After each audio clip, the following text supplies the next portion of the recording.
My name is Vivian Carter, 24 years old, living with my family in a small house tucked away on the outskirts of Maplewood. From the outside, the house looked cozy, with its worn-out tiled roof and the bougainvillea vines climbing around the porch. But inside, it hid cracks that only those living within could truly feel. Day after day, I worked at a small insurance company, sitting quietly behind a desk, typing up nameless contracts. My salary wasn't high, but it was enough to pay for electricity, water, internet, and most of the household expenses. No one in my family ever really discussed money openly. Everything simply unfolded, as if it were natural. As if I were supposed to pay the bills. As if I were supposed to open my wallet whenever the pantry ran low. Whenever the heater began to falter in the biting cold of winter. 3 years ago, when my father, Richard Carter, lost his job at the steel mill, and my mother, Margaret Carter, only worked part-time at the high school library, the slow but steady shift began. I became the lifeline quietly keeping the house alive. There was a time, just a few months before Christmas, when they laid a stack of credit paperwork in front of me. All you have to do is sign. We're family, helping each other is just natural, my father said, his voice dry but sharp. My mother, her eyes hollow from exhaustion or something else entirely, added softly, "Without you, we wouldn't make it through this winter." I signed. Not because I was naive, but because in that moment, I still believed that sometimes family love needed to be paid for with sacrifice.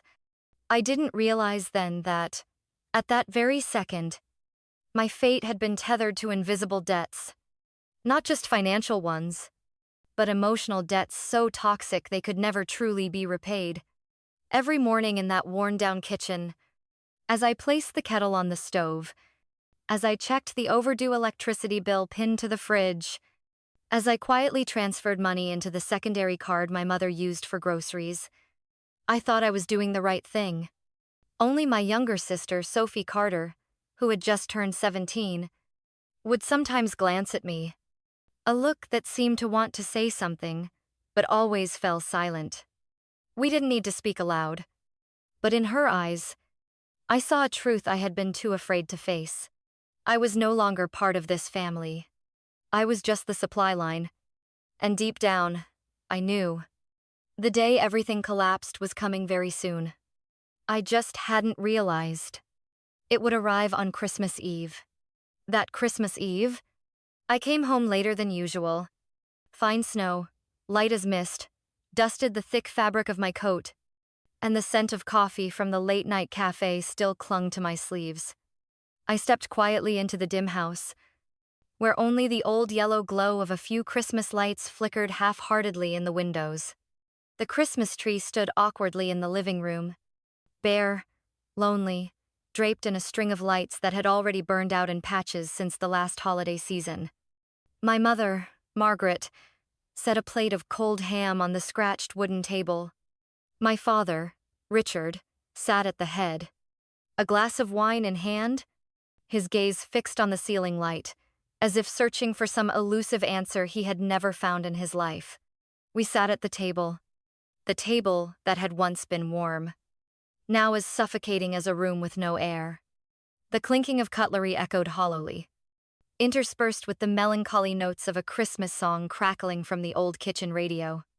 I scooped a bit of mashed potatoes onto my plate, trying to muster a smile for Sophie, my younger sister, who sat quietly in the corner. Her eyes met mine, an uneasy gaze, as if she could sense the storm gathering just beyond the horizon. And then, without warning, my father slammed his knife onto the table. The sharp crack made everyone jump. I looked up, meeting his ice-cold stare. "Vivian," he said, voice dry, "you're a burden, and you can't live here anymore." For a moment, I thought I had misheard him. I froze, my fork still suspended midair. A moment stretched long, an eternity, filled only by the faint radio static and the pounding of blood in my ears. My mother let out a brittle, awkward laugh, as if trying to turn it all into a clumsy joke. But Richard didn't move, didn't blink. The grim seriousness in his eyes crushed the last flicker of hope inside me. I gently set my fork down, my hands trembling slightly. "What did you just say?" My voice came out so small, so calm. I almost didn't recognize it. "You heard me." Richard shrugged, face blank. "Enough. This is my house. I make the rules. You have to leave." I didn't answer. Inside me, something quietly broke. Not because I had nowhere else to go. Not because I needed them. But because, for all these years, I had stayed only because they needed me. 3 years of my father's unemployment. All the bills I paid in my mother's name. The debts I silently signed for. All the sacrifices, met now with a cold verdict, on the very night the world outside sang of love and togetherness. Sophie dropped her fork, her face pale as she looked at me. "If they throw you out, who's next?" she whispered, her voice cracking like a broken mirror. I took a deep breath. No tears. No begging. Only a sharp, crystalline silence growing inside me. If they wanted me gone, I would go. But they would have to learn to live without me, without my quiet hand paying the bills, without the sacrifices I once mistook for duty. My father smirked, a smug grin, as if he had won some battle only he understood. My mother lowered her head, silently eating cold ham, as if none of this had anything to do with her. I stood up, calm, as if I had just cleared the dishes after dinner. I didn't need a farewell. I didn't need anyone to pull me back. Only Sophie's eyes followed me. Quiet, like the last small light in a house where everything else had already gone dark. I knew that tonight, I would pack my whole life into an old suitcase and step out of a place that for far too long I had foolishly called home. I climbed the old staircase, each wooden step creaking beneath my feet, a mournful sound, as if my heart were cracking a little more with every step. Behind the closed door, my room was bathed in the weak glow of the bedside lamp. This place had once been my refuge, after long, weary days. Tonight, it was just a temporary stop before a permanent departure. I didn't cry. No more anger. No more clinging. Only a cold emptiness, as if my heart had instinctively withdrawn, sealed itself off, saved itself. I pulled the old suitcase from under the bed. Piece by piece, books, jackets, fragments of a life once lived here. I packed them all away, gently, as if gathering up the last remnants of a fading dream. With every folded sweater, every wrapped book, I reminded myself, this is no longer home. It is just a place where I once existed. There was a soft knock at the door. I turned to see Sophie peeking in, her shoulders hunched, as if trying to make herself smaller against the cold that seemed to seep through the whole house. "Are you really going to leave?" Her voice was barely a whisper. I nodded, my eyes meeting her red, swollen ones. There were things we didn't need to say. Sophie understood. Just as I understood, she too was trapped in this house, suffocating under the very people who were supposed to protect us. She sat on the edge of the bed, clutching the hem of her shirt tightly. "If you go, who will pay the electricity, the water bills? Who will help us?"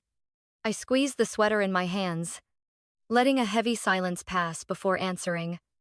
Softly, like confessing a long-held sin. "I know. But Sophie, I can't be this house's wallet forever. I need to live too." She bowed her head, silent tears falling onto her thin hands.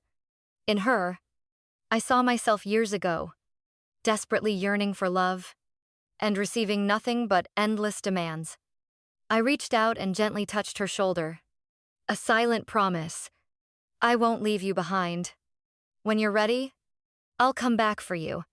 Sophie nodded, tears streaming unchecked down her cheeks. Outside, the cold wind lashed against the windows, as if trying to rip everything away. I zipped the suitcase shut, the solid sound ringing out.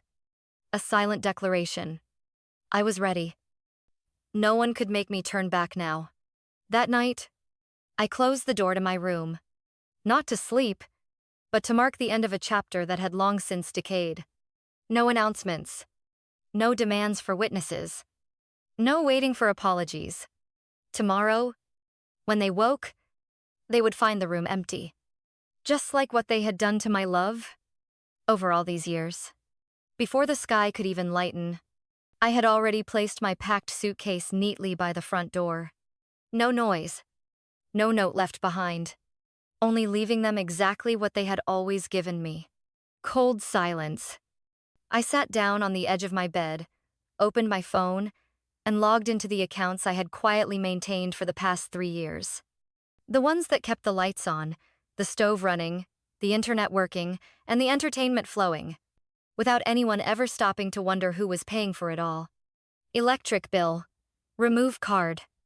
Water bill, remove card. Internet, cable, the secondary grocery card my mother used. Delete them all one by one.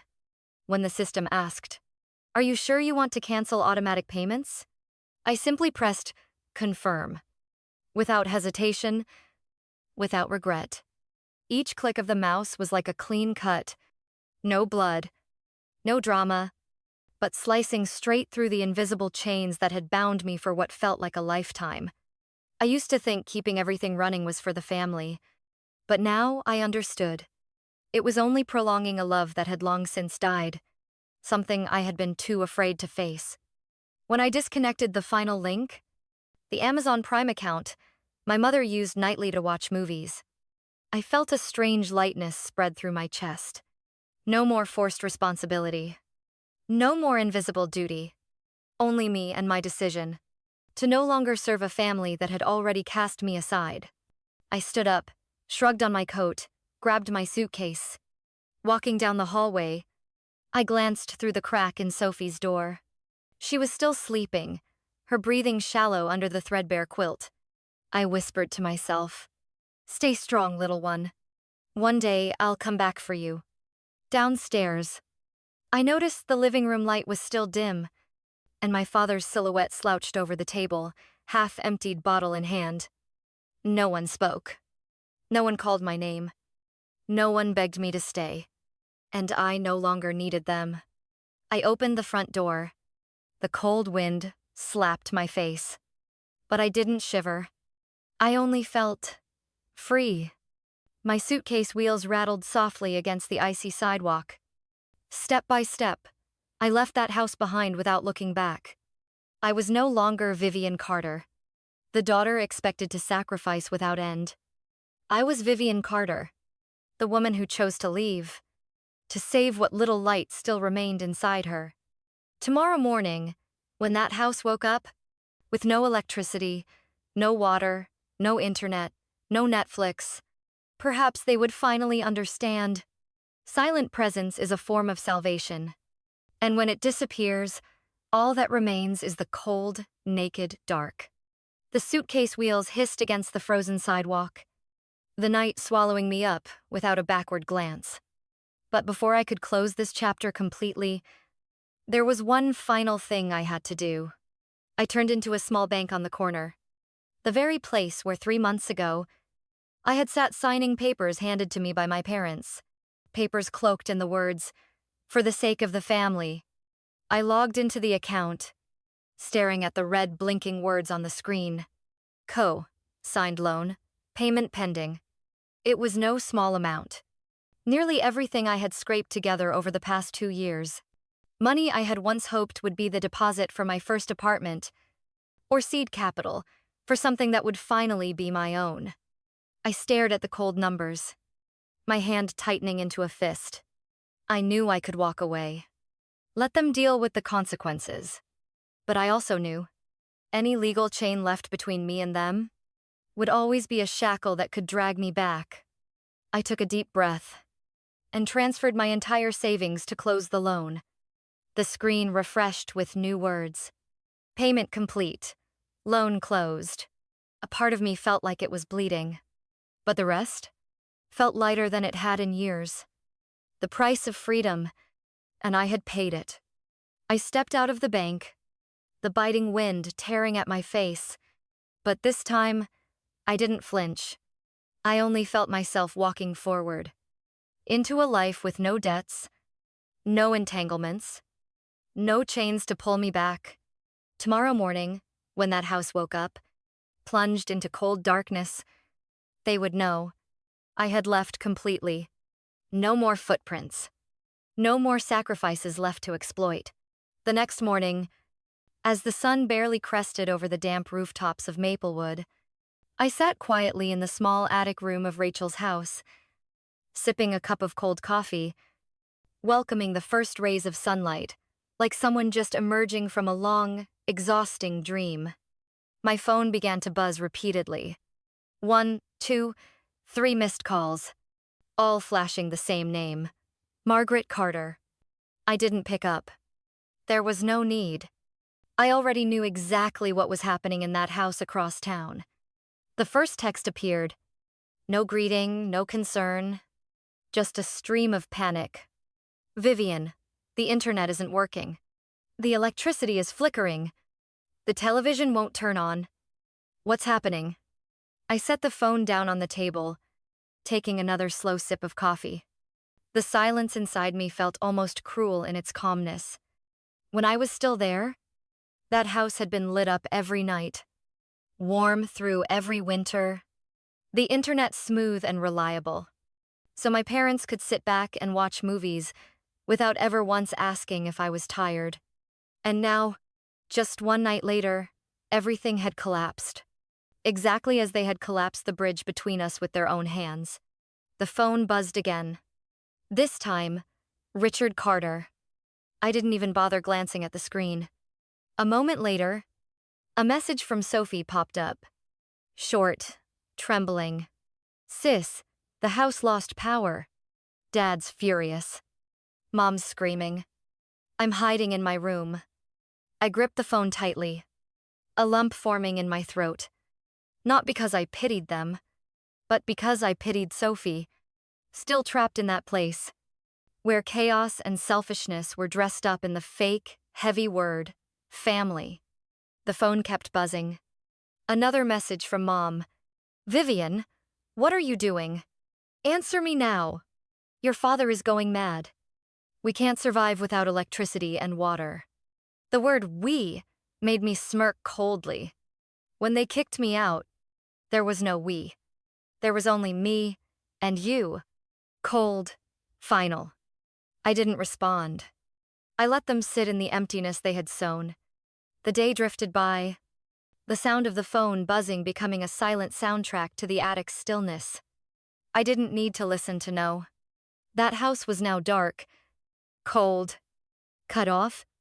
No internet, no hot water, no fake laughter. Only darkness, and the echoes of arguments reverberating through rotting walls.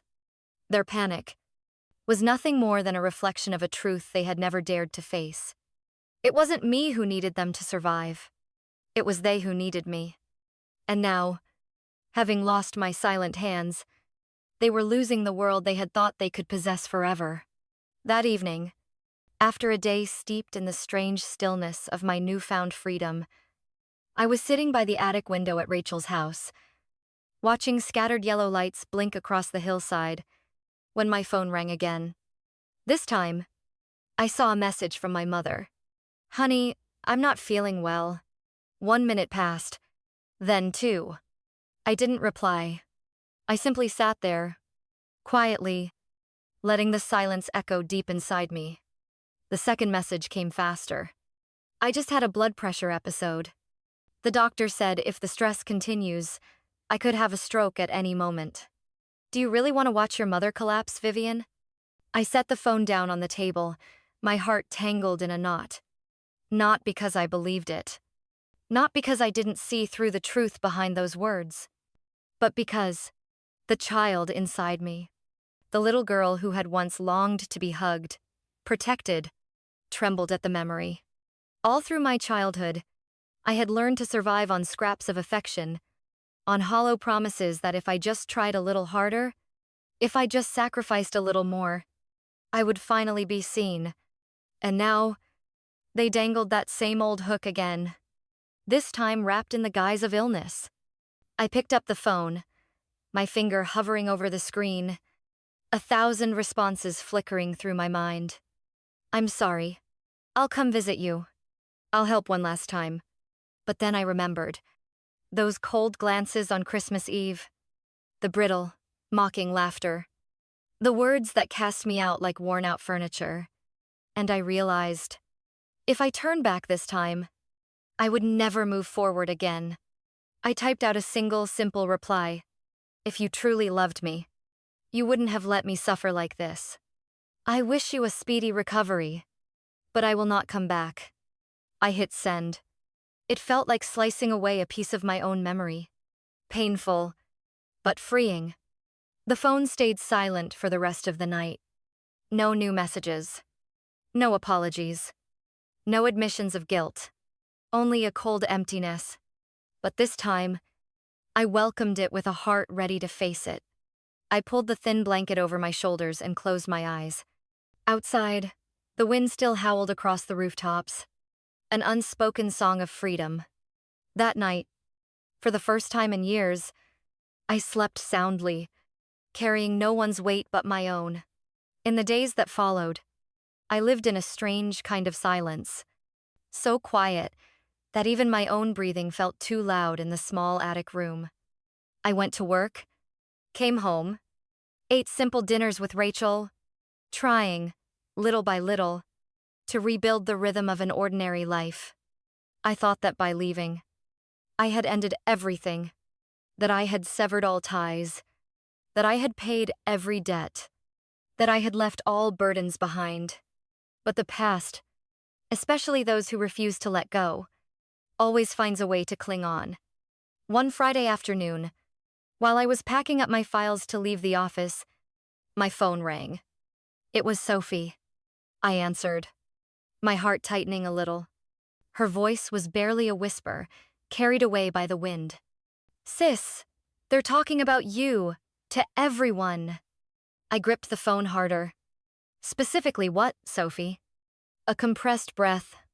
Then she told me, Dad told Aunt Marie, and the neighbors, that you stole the family's savings, that you ran off with a man, that you're ungrateful and heartless, abandoning sick, aging parents. I closed my eyes, not because I was surprised, but because the way those lies cut into me, slow, cold slashes, hurt deeper than the truth ever could. They hadn't just cast me out. They wanted to erase me, to smear me, to turn me into a villain in the eyes of everyone who had ever known me. I heard Sophie's choked sobs on the other end. I tried to defend you, but no one listens. They only believe what Mom and Dad say. I let out a dry, bitter laugh. A sound so numb it barely felt human. It's okay, Sophie, I whispered. I don't need them to believe me. I only need you to know the truth. On the other end, I heard her trying to hold back her tears. I know, sis. I've always known. Just that. And it was enough to keep me standing. I realized then, I couldn't control what others chose to believe. I could only control one thing: how I refused to be chained by their lies any longer. That night, sitting by the attic window, I opened my laptop and began searching for a small apartment to rent. An apartment just big enough for me and the dreams I still had left. I understood. To live a free life, sometimes you must accept being misunderstood, maligned, cast aside. Because the truth does not need applause. It only needs to be held firm, in the hearts of those brave enough to live alongside it. And this time, I had chosen truth, without needing anyone to stand by me, except myself. I thought the slander would only swirl around the old neighborhood. I had been too naive. One Monday morning, while I was organizing paperwork at the office, Rachel, my closest colleague, walked over to my desk, a strange heaviness clouding her face. Vivian. She hesitated, Her eyes weighed down with something unspoken. I set my pen down, looked up, ready to face whatever news was coming. My instincts had long taught me. After leaving that family, no news ever arrived bearing good things. Rachel lowered her voice. This morning, the boss received an anonymous call. The caller hinted that you had financial troubles and suggested you couldn't be trusted managing client records. I clenched my hands tightly under the desk. Who made the call? I asked, my voice so calm even I was surprised. Rachel shook her head. We don't know. But the way they spoke, it's clear they knew you very well. I exhaled slowly, a heavy weight settling in my chest. I didn't need an investigation. I already knew. There was only one place where daggers that sharp could be forged. From the very people who once called themselves my family. They hadn't just cast me out. They hadn't just destroyed my name among the relatives. They wanted to annihilate the only path of survival I had left. Rachel gently placed her hand on mine, trying to offer some warmth against the coldness creeping under my skin. I believe you, she said quietly. And the boss hasn't acted yet. They're just reviewing your records. But I think you should be prepared. I nodded, my gaze drifting toward the window, where the dull morning light stretched across the floor in long, tired stripes. The days of silence had taught me a bitter truth. Not everyone cares about the truth. Many only want to believe the story that fits their prejudices. And to them, a daughter who ran away from home, betrayed her parents, had financial scandals, fit far too neatly into the narrative they were quietly eager to believe. That night, back in the little attic room, I opened my laptop. I began updating my entire personal record. Saving payment receipts, bills, pay stubs, work, performance documents. I built a solid file, not to justify myself, but to protect myself. I would not let them drag me down into the depths of their lies. If they chose to turn themselves into rusted anchors sinking to the ocean floor, then I would swim away from the tide of hatred with whatever quiet strength I still had left. I didn't need to shout to prove my innocence. I only needed to survive. And that was already a victory. That Tuesday evening began with its usual quiet. Rachel and I were cooking a simple dinner in her small kitchen, spaghetti and a bit of sautéed vegetables. We chatted about work, small plans for the future, things I once considered luxuries too distant to dream about, until the banging started. Not polite knocking, but pounding hard, relentless, violent, making the small apartment tremble. Rachel froze. I put down my chopsticks, my heart tightening. The pounding returned. This time, accompanied by furious shouting. Vivian, I know you're in there. You think you can just walk away that easily? Open the door, talk to me. I stepped quietly toward the door, peeking through the peephole. And I saw my father, Richard Carter, his fists bruised and red from pounding, his eyes bloodshot. Wild, like a cornered beast. Rachel backed away, her voice trembling. We have to call the police. I nodded, already dialing 911. My voice, when I spoke, was eerily calm. There's a man attempting to forcibly enter my friend's home. He's behaving aggressively. We need immediate assistance. Outside, Richard's roars echoed down the hallway. You owe me. You're my flesh and blood. You have no right to abandon family. Each shout, each blow against the door, was like an arrow, piercing the old wounds I thought I had already stitched shut. But I didn't open the door. I didn't answer. I just stood there, hand gripping the phone, eyes steady. No fear. 3 years of paying bills. 3 years of carrying the burden. 3 years of enduring silent contempt and unchecked rage. They owed me, not the other way around. In the distance, sirens wailed. Red and blue lights flickered against the window pane. Boots pounded the hallway floor. A knock. Firm. Official. Police. Open up. I cracked the door open, revealing Rachel and me standing side by side, and pointed outward. He's trying to force his way in. I want to maintain a safe distance. Two officers immediately moved toward Richard. One of them spoke firmly.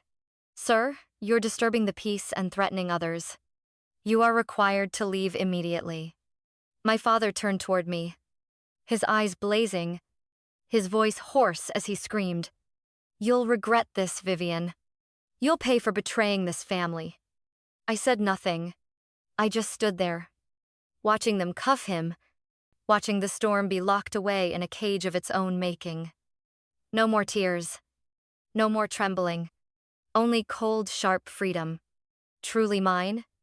For the first time, as they led him down the hallway, his shoes scraping, his rage spilling over in guttural growls, I stood still. For me, it was just the opening of a new chapter.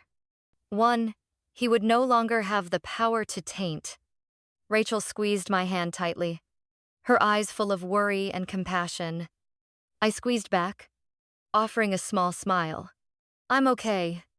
Really, I'm okay. That night, sitting alone by the window, watching the red and blue lights fade into the streets below, I whispered to myself, freedom isn't a gift someone gives you. It's something you seize piece by piece, with blood and tears. And I knew, this time, I would never back down again. 3 days after the incident at Rachel's apartment, I returned to the old house. For the first time since that Christmas Eve, I didn't go alone.